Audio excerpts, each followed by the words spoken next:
তো এখন হচ্ছে যে ব্রঙ্কিওলাইটিস যেটা, এটার আমাদের ক্লিনিক্যাল ফিচারগুলো এটাই হচ্ছে পিকচার নেমোনিক দিয়ে পড়বো।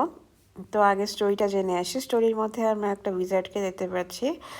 তো সে একটা ক্লাউডি একটা এনভায়রনমেন্টে আসছে এবং সে এইমাত্র এই যে বেলুনটা ফুলাইলো, বেলুনটা এইমাত্র ফুলাইলো অ্যান্ড এটা একটা ক্লাউডি এনভায়রনমেন্ট।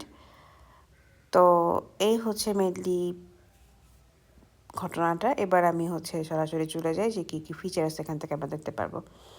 ফার্স্টে যেহেতু আমি আগে বলেছি ক্লাউড থাকলে আমি এটাকে কফ হিসেবে ধরে নেব আমরা আমাদের সিরিজের পিকচার নেমোনিক সিরিজের সবগুলাতেই।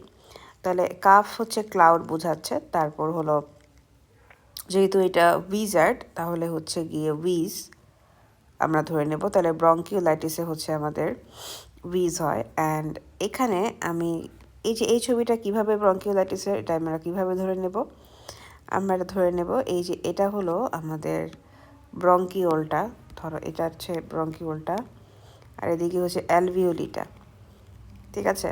তো ব্রঙ্কিওল আর অ্যালভিওলি, তাহলে এভাবে আমি ব্রঙ্কিওলাইটিসের একটা মানে ব্রঙ্কিওলের একটা ভিজুয়ালাইজেশন করলাম। তাহলে এই ছবিটা হতে যে আমরা যা যা পড়বো সবই হচ্ছে ব্রঙ্কিওলাইটিসের ক্লিনিক্যাল ফিচার। আচ্ছা, তো যেটাতে আমরা পড়তেছিলাম যে আমরা কফ পেয়ে গেছি, রেসপিরেটরি ডিস্ট্রেস হচ্ছে, যেহেতু এটা আমাদের আসলে ব্রঙ্কিওলাইটিস নিউমোনিয়া এগুলোতে তো রেসপিরেটরি ডিস্ট্রেস থাকবেই, তাই না? এটা তো আলাদা করে পড়ার কিছু নেই। তাহলে আমাদের এই তিনটা হয়ে গেছে। আর বাই দ্য ওয়ে এই পোর্শনটুকু আমি নিয়েছি আবিদ মুল্লা স্যারের বই থেকে, এখানে জায়গাটুক। আচ্ছা, তারপর আমরা চলে যাই হচ্ছে ফিজিক্যাল এক্সামিনেশনে। এখানে আমরা কি কি পাবো? ফ্লেয়ারিং অফ দ্য নেজাল অ্যালি, যেহেতু নাকের হচ্ছে কথা বলছে, নাকে ফ্লেয়ারিং আপ হবে, নস্ট্রিলগুলোতে বড় বড় নস্ট্রিলস থাকবে। তো এখানে আমরা হচ্ছে একটা বড় নাক দেখিয়ে দিয়েছি। তারপরে হচ্ছে চুল গুলা হেডের মধ্যে হচ্ছে গিয়ে একটু রাউন্ডেড চুল থাকলে আমরা এটাকে হেড নোডিং বলে থাকি,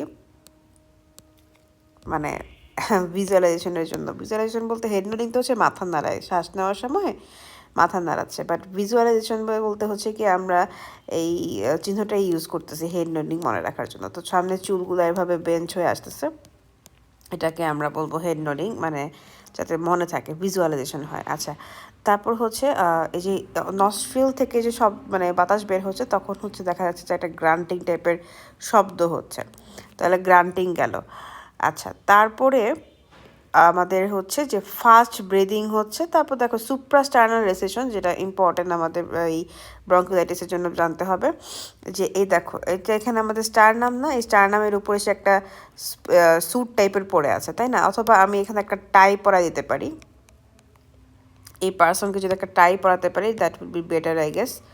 এই যে স্টারনামটা একদম টাইয়ের মতোই দেখতে।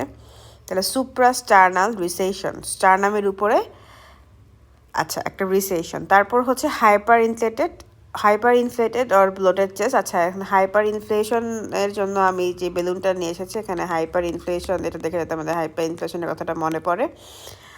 আর হাইপার রেজোনেন্স, তাহলে পারকাশনে আমরা কি পাবো? আমরা হাইপার রেজোনেন্স পাবো। আর কিছু কিছু জিনিস এখানে যেমন fast breathing, chest in drawing এবং রেসপিরেটরি ডিস্ট্রেস, ডিজেপনিক, এগুলা কিন্তু নিউমোনিয়া, ব্রঙ্কিওলাইটিস বা যে কোনো রেসপিরেটরি সিমটমসে আমরা এখানে পাচ্ছি, তাই না?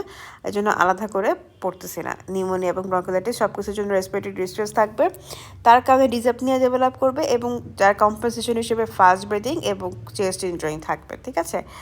তো আশা করি ক্লিনিক্যাল ফিচারগুলো তোমাদের মনে থাকবে। আর এই সিরিজটা তাদের জন্য যাদের ভিজুয়াল নেমোনিক অনেক ভালো এবং যারা হচ্ছে স্টোরি দেখে দেখে অথবা হচ্ছে ভিজুয়ালাইজেশন করে পিকচার নেমোনিক পছন্দ করেন তাদের জন্য। ওকে, ধন্যবাদ সবাইকে।